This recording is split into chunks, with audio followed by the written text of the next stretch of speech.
দাদা, রাজুদার এখান থেকে খুব যত্ন করে 3টে পরোটা আর একটু ভাজি নিয়ে আসছিলাম। এটা বাংলাদেশে সেল দিতে হবে।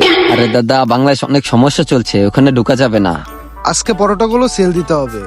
দাদা, বাংলাদেশে ঢুকলে মনে হয় আমাদের শাটারটা ভেঙে দেবে দাদা। আরে চিন্তা করিস কেন, আমি আছি না, চল। দাদা, বাংলাদেশের বর্ডারে মনে হচ্ছে কেউ নেই দাদা। মনে হচ্ছে ঢোকা যাবে।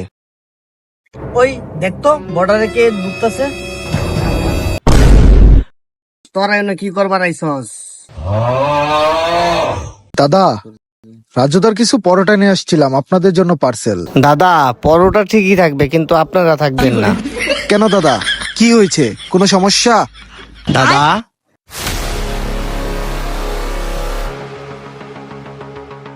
দাদা, আগেই বলেছিলাম সেটা ভেঙে দেবে দাদা। দাদা, আগেই বলেছিলাম বাংলাদেশের সাথে ঝামেলা চলছে, এখন আপনিই থাকেন।